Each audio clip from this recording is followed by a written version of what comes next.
Millions of Americans lack safe drinking water as wastewater overflows, pour bacteria into our rivers and lakes. One of the key provisions in the bipartisan infrastructure bill now in Congress targets those water issues. Lisa Desjardins has more on the difference that it could make. The bill would be the largest investment in clean water in American history, and it tackles some enormous issues. As many as 22 million Americans get their drinking water from systems with lead pipes, known as potentially toxic, and twice as many Americans rely on systems in violation of safe water standards. The Senate infrastructure bill would spend about $50 billion to overhaul those systems. To dive into this more, I'm joined by Eric Olson, Senior Strategic Director for Health and Food at the Natural Resources Defense Council. Eric, let's just start with the big picture here. How serious are the issues with clean water in this country right now, and how is this bill trying to tackle them? Well, unfortunately, the whole issue of water infrastructure has been sort of out of sight and out of mind. We've got water systems all over the country that are falling apart, that are aging, many of them 50 to 100 years old.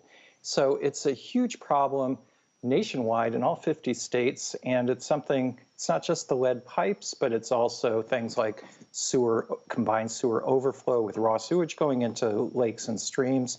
It's contaminated water with toxic chemicals. So it really is time to make these investments. It's a wise time with low interest rates to make these investments. So we're really glad that the Senate bill is going to start to address these problems.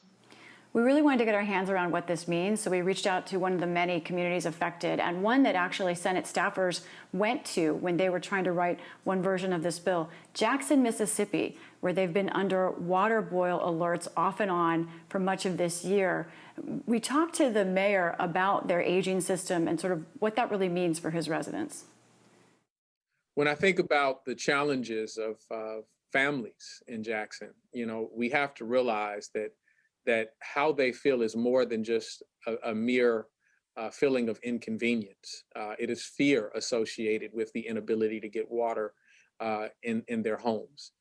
And so residents are tired, right? They want to know that their lives have value. They want to know that they don't have to live in substandard conditions. One of the problems Jackson has is a money problem. Like many lower income communities, which include many communities of color, they just can't afford really the large costs of new water infrastructure. Can you talk about how this bill tries to tackle those problems in particular? What we've seen, especially in Black and brown communities and tribal communities across the country, is really this disproportionate lack of investment with water infrastructure, water problems that are really severe in many of these communities. A lot of these lead pipes, a lot of contamination with toxic chemicals, and frankly, sewage systems that are falling apart, drinking water supplies that aren't up to the task. So what we're seeing is certainly a nationwide problem. It affects all 50 states. It affects communities all over, but it especially hits hard in some of these lower income communities and communities of color across the country. I know from our reporting that the bill does try to set aside some money, make it easier for those communities to get grants that they don't have to pay back. You mentioned lead pipes. Those are something that many communities across the country, it doesn't matter your income level, have. And also toxic chemicals, PFAS. A lot of folks might know that because it goes into nonstick pans. But that kind of chemical is so hard to pull out of water once it gets in there. There's some $25 billion in this bill to deal with those things. How far is that going to get us? Does that replace all the lead pipes in this country? Does that solve this toxic chemical problem? What does it do? Well, so there are two chunks of money that are specifically directed to those two issues that you mentioned. One is there's $15 billion to help pull out some of the lead pipes in the country. So the estimates from the Environmental Protection Agency are it's going to cost at least around $45 billion, maybe more than that, to pull out all the lead pipes. So we're putting a down payment of around $15 billion. It'll take care of maybe a third of that problem.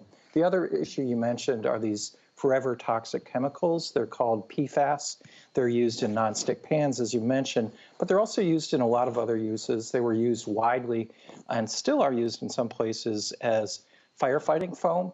And often they were just sprayed out onto the ground and seeped into the groundwater, ran off into streams, and they've contaminated tens of millions of people's drinking water now. So they're very hard to get out of the water. You have to treat them with advanced technology. So the bill does put $10 billion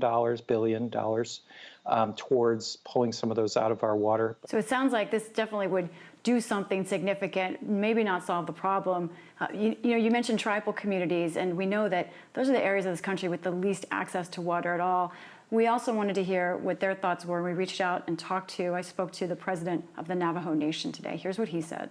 30 to 40% of our Navajo people do not have running water. People drive miles, hours just to get water to their homes. It's not just about drinking water. It's about agriculture. It's about getting water to our livestock, getting water to our farms here, because that is also what sustains life here. So he's hopeful about this bill, but can you take us through? That's a big problem. Those are lands with no water infrastructure. What does this bill do for that if it passes? We have tribal lands all over the country, and their water problems date back to the 1800s when a lot of the reservations were created. Native Americans were forced onto these reservations in most cases, and often without clarity about where the water was supposed to come from. And they're still living with these problems. So the bill does include about $3.5 billion specifically for the Indian Health Service to help with sanitation. There's very limited funding, really, that's specifically targeted to help drinking water.